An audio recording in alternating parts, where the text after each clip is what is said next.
আসসালামু আলাইকুম। আরেকটি দুর্দান্ত ইফতার রেসিপি নিয়ে চলে এলাম। আজকে রেসিপি হচ্ছে ঘুগনি। ঘুগনি তো আপনারা বাড়িতে অনেক রকমের করেছেন, কিন্তু একবার আমার মতন ট্রাই করে দেখুন। দেখতে যত সুন্দর, খেতে তো দারুণ। আশা করি আজকের রেসিপিটা আপনাদের ঘরে খুবই ভালো লাগবে। ভালো লাগলে ভিডিওটা প্রথম থেকে শেষ পর্যন্ত দেখবেন, আর ভালো লাগলে আমার চ্যানেলটাকে আপনারা সাবস্ক্রাইব করে পাশে থাকবেন।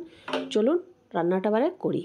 এক বাটি মটর কড়াই নিয়েছি। মটর কড়াইটাকে আমি 7-8 ঘন্টা জলের মধ্যে ভিজিয়ে রেখেছিলাম। মটর কড়াইটা ভিজে গেছে, এবার প্রেসার কুকারে দিয়ে সিদ্ধ করে নেব। এরকম ছোটো ছোটো করে আলু কেটে নিয়েছি।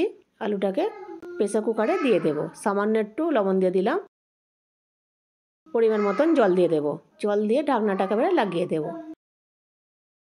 উনুনটাকে জ্বালিয়ে নিয়েছি, কুকারটাকে চাপিয়ে দিলাম। 4টে সিটি হওয়া পর্যন্ত অপেক্ষা করব। 4টে সিটি হয়ে গেছে, এবারে নামিয়ে নেব। কড়াইটা ভালোভাবে সিদ্ধ হয়ে গেছে। এই দেখুন কত সুন্দর সিদ্ধ হয়েছে। এবারে রান্নাটাকে করে নেব। কড়াইটাকে চাপিয়ে দিলাম, পরিমাণ মতন সর্ষের তেল দিয়ে দিলাম, এক টুকরো তেজপাতা দিয়ে দিলাম, সামান্য 5 ফোড়ন দিয়ে দিলাম। 5 ফোড়নটাকে একটু নাড়াচাড়া করে নেব। পেঁয়াজ কুচি দিয়ে দিলাম, দিয়ে ভালো করে পেঁয়াজটা একটু লাল করে নেব। পেঁয়াজটা লাল করে ভাজা হয়ে গেছে, 1 চামচি আদা রসুন বাটা দিয়ে দিলাম, সামান্য একটু হলুদ গুঁড়ো দিয়ে দিলাম, একটু লাল লঙ্কা গুঁড়ো দিয়ে দিলাম, জিরে গুঁড়ো দিয়ে দিলাম, ধনে গুঁড়ো দিয়ে দিলাম, কাশ্মীরি লাল লঙ্কা গুঁড়ো দিয়ে দিলাম। দিয়ে 2টো বড় সাইজের টমেটো কেটে রেখেছিলাম, টমেটোগুলোকে দিয়ে দিলাম। দিয়ে ভালো করে এবার মশলাটাকে কষে নেব।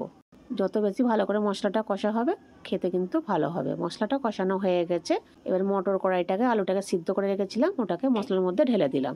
ঢেলে দিয়ে হালকা হাতে নাড়াচাড়া করে নেব। পরিমাণ মতন এবারে জল দিয়ে দেবো। পরিমাণ মতন জল দিয়ে দেবো। জল দিয়ে হালকা হাতে একটু নাড়াচাড়া করে দেব। নাড়াচাড়া করে দিয়ে রান্নাটাকে করে নেব। ভালো করে ফুটে গেছে, এবারে ভাজা মশলা দিয়ে দিলাম, সামান্য একটু গরম মশলা দিয়ে দেবো।